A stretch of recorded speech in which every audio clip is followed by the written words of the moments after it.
everyone, welcome back. So, a few days ago, Marty Necas signed a 2-year, $6.5 million contract with the Carolina Hurricanes. After there were a lot of rumors of him possibly being traded from the team and the team making pretty big moves, they had to resort to bringing Necas back on a 2-year contract. So it makes things interesting with the Carolina Hurricanes, and it really does warrant the question with a lot of losses this offseason and getting a lot of new players.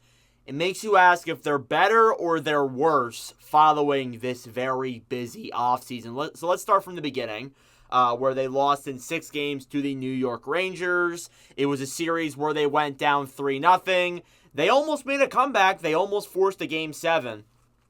But unfortunately, the Rangers came back in Game 6 and knocked the Hurricanes right out of it. This is I believe, the 4th or 5th straight season in a row where they cannot seem to get past the conference finals and not get over the hump with this roster. So we knew there were going to be changes. We knew there were going to be massive changes to this roster, and maybe some of them weren't expected, but this team definitely looks like they did lose a lot. They did get some back, but they did lose a lot. So they started off with the trades.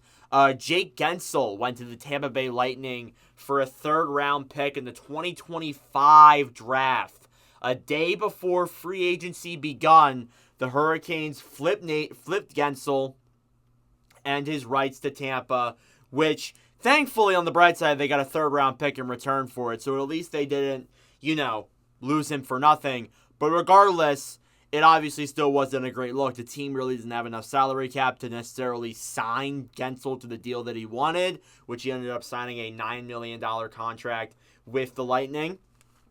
But for Guentzel, 100%, it's a rough player to lose, but then again, they got him at the trade deadline. So it wasn't a massive deal. They didn't have him for that long. But obviously, it doesn't help to lose Guentzel. They also traded Dylan Coghlan to Winnipeg. I'm assuming Coghlan, it was either because maybe he didn't want to play with the Hurricanes or there were just too many slots on their defense.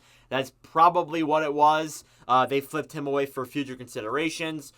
There were talks that they were pushing for Nikolai Ehlers and possibly Rutger McGroarty, but I guess that never went through.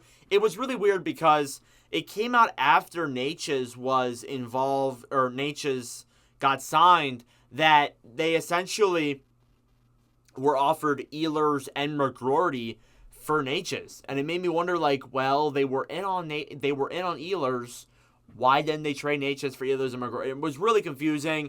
I'm not 100% sure if those rumors really are concrete and legitimate, so don't take me in my word. I believe it was Frank Saravalli that reported at this. But again, it was something that you saw it, and it kind of didn't make a lot of sense, so I'm not 100% believing in those rumors.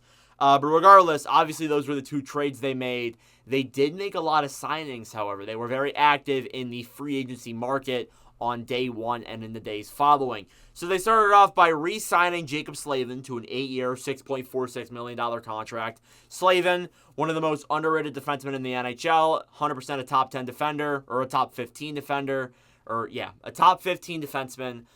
If you guys saw my Nordcast list, I didn't have him in my top 10, but he's most certainly a top 15 defenseman. They also re-signed Jordan Martinook to a 3-year, $3.05 million contract.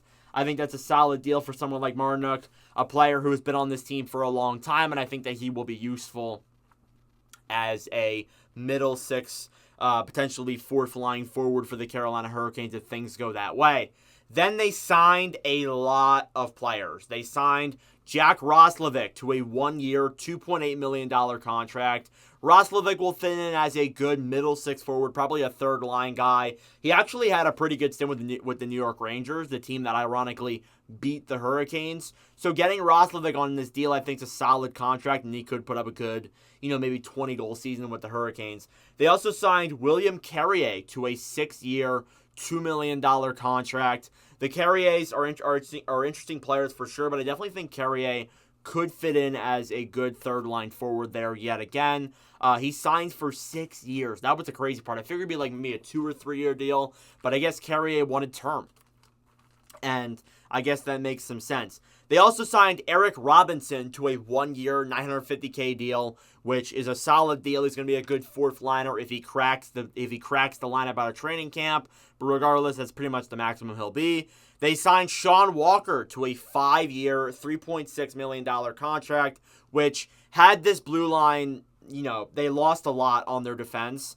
Two very solid top 4 defensemen. I think getting Walker and Gostisbehere, who locked up to a 3-year, $3.2, I think are two pretty solid deals for this team, obviously, not being in such a good spot, losing 2 of their top 4 defensemen. So it makes this blue line a lot better than it would have been had they not gone out and signed anyone. So I give props to Tulsky for that. And by the way, Tulsky only in his first 2 months as the general manager. So I think he did a pretty solid job with maneuvering through some of these contracts and, getting some of them done. So I give props to him for sure.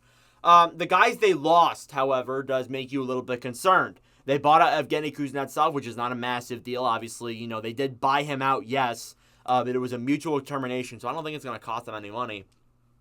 And as well as that, too, he was also acquired at the trade deadline. So it's not like, they're losing someone that was an impact player for, the whole season. No, he was only there for the trade deadline. The guys they lost to free agency, however, were very rough. They lost Brady Shea, Brett Pesce, Teuvo Teravainen, and Stefan Noesen. So 4 solid impact NHLers right there. Again, Shea and Pesce, 2 top 4 defensemen. Teravainen was a good, second line, third line forward on this team. And then Noesen, obviously, was a good, bottom 6 guy and was a player who I liked a lot in Carolina. So it sucks to see him go. But obviously, the Hurricanes, they couldn't keep him with the way their salary cap situation is. And I think a lot of them also wanted to move on to other places as well. That was the biggest thing.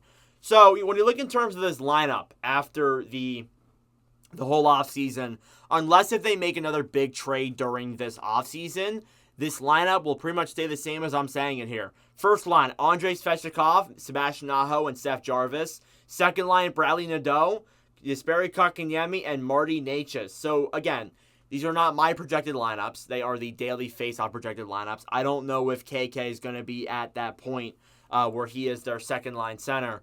But again, this team is actually very weak down the middle. So it wouldn't surprise me if that is how it goes. But again, another interesting name there, Bradley Nadeau, is a guy that was a very highly touted prospect and should be coming up to the NHL next season. And Daily Faceoff already has him in that second line role. So we'll see how Nadeau plays in his rookie year, but is an exciting young player who could get a chance in this lineup. So we'll see if he does get to that point.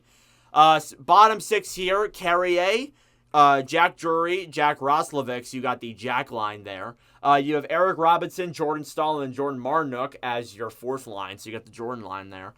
Again, I'm not sure if Staal will really be that fourth line guy as your captain, a fourth line center. I don't know if I can particularly see that. But again, there were rumors that Jack Drury did want to leave Carolina. He did want out.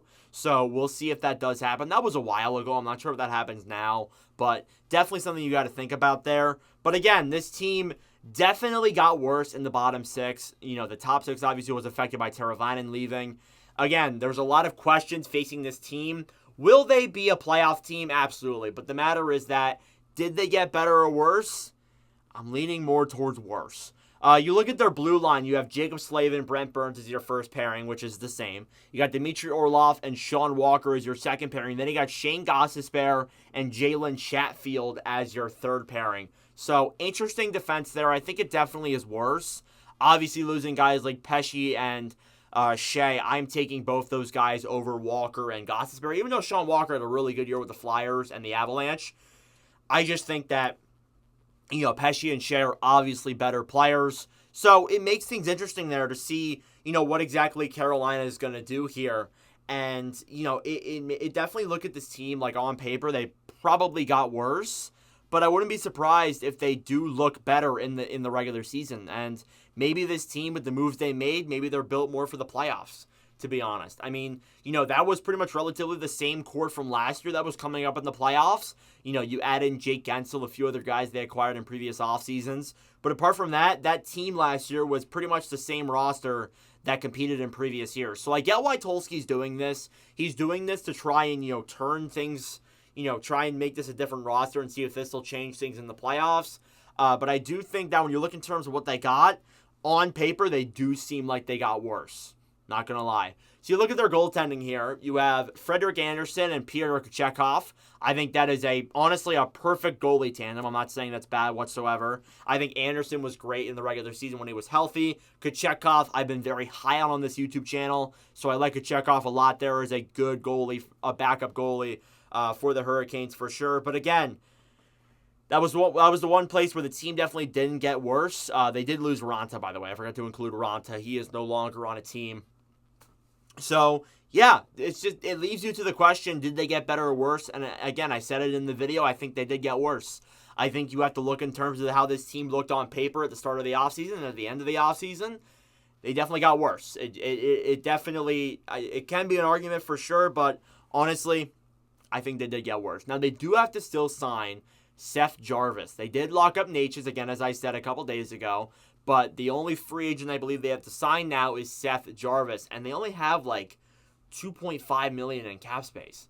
So they might have to make another trade here to really facilitate a Jarvis signing unless Jarvis takes a really team-friendly deal.